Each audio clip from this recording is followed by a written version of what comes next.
তখন ঘড়ির কাঁটায় বাজে ঠিক 10টা। আমরা আজকে বেরিয়ে পড়লাম কুচবিহার যাওয়ার উদ্দেশ্যে, কারণ আমরা যাচ্ছি পিকলুর ছোট পিসির বাড়িতে। অনেকদিন কোথাও যাওয়া হয় না, তাই ভাবলাম একটু ঘুরে আসি। তাই সবাই মিলে বেরিয়ে পড়লাম। জানো তো, ছোট থেকে আমি ঘুরতে খুবই ভালোবাসি। তাই বর যখন বলল তুমিও চলো, তাই আর দেরি না করে সোজা বেরিয়ে পড়লাম।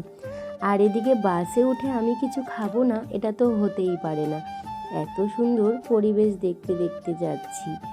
এদিকে পিকলু দেখো আমার কোলে পুরো ঘুমিয়েই পড়লো। এত গরম পড়েছে, তাই দুজনে মিলে একটু গলা ভিজিয়ে নিলাম। এদিকে বড় বাস থেকে নেমে একটু চা খেয়ে নিয়ে আমাকে দিয়ে দিল। ওই যে বলেছিলাম আমি খেতে খুবই ভালোবাসি। এদিকে পিকলু আর ওর বাবা আবারও ঘুমিয়ে পড়েছে। যাই হোক, ওরা ঘুমিয়ে নে, আমি পরিবেশ দেখতে দেখতে চলে এলাম প্রিয় শহর কুচবিহারে। কালকে যেহেতু কালী পুজো, তাই অনেক প্রতিমাই বানানো হচ্ছে। এদিকে সোজা বাস থেকে নেমে আমরা চলে যাব টোটো ধরতে। ছোটোবেলায় আমাদেরকে কেউ যখন পুজোর জামা কাপড় দিত, কতই না মজা হতো। আর এখন দিন ও সময় অনেক পাল্টে গেছে। আর এদিকে টোটোতে উঠে রাজবাড়ির সামনে দিয়ে আমরা যাচ্ছি। জানো তো, কিছু কিছু মানুষ আছে যারা অল্পতেই অনেক খুশি। এদিকে পিকলু দেখো চকলেট খাচ্ছে। আমি বললাম আমাকে একটু দে, কিন্তু ও আমায় একটুও দিল না। অন্য সময় হলে দিয়ে দিত, কিন্তু ওই যে ছেলে আমার ঘুম থেকে উঠেছে। এদিকে দেখতে দেখতে আমরা মিষ্টির দোকানেও চলে এলাম।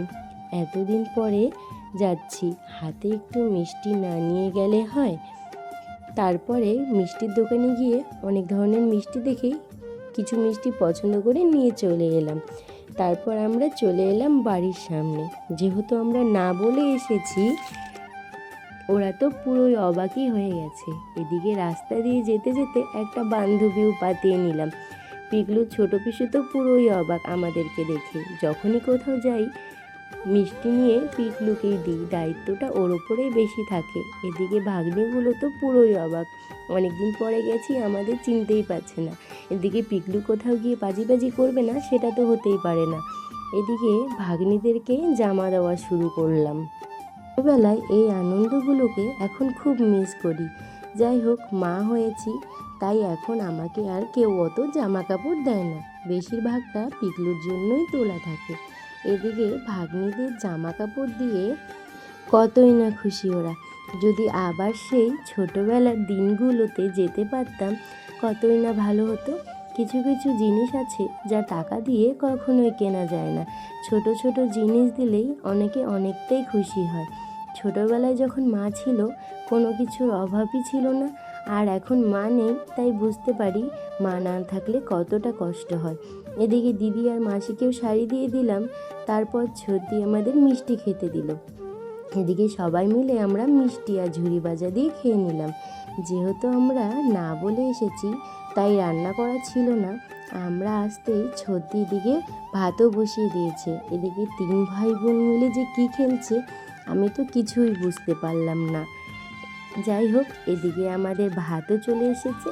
তো ভাত, ডাল, পাঁপড় ভাজা আর মাংস ছিল। সবাই মিলে খেয়ে নিয়ে সন্ধ্যাবেলা আবার আমাদের জন্য নিয়ে এলো চাউমিন। সবাই মিলে চাউমিন খেয়ে নিলাম। পরের দিন সকালে ভাগ্নির রিয়াকশানটা দেখো, এত পরিমাণ কান্না করছে আমাদের সাথে যাবে বলে, কিন্তু ওই যে ও ছোট, তাই আর আনলাম না। এদিকে বাড়ির দিকে রওনা দিতেই দেখি এত সুন্দর একটা প্যান্ডেল করেছে। যাই হোক, আজকের মতো এখানেই, দেখা হচ্ছে পরের ভিডিওতে। টাটা।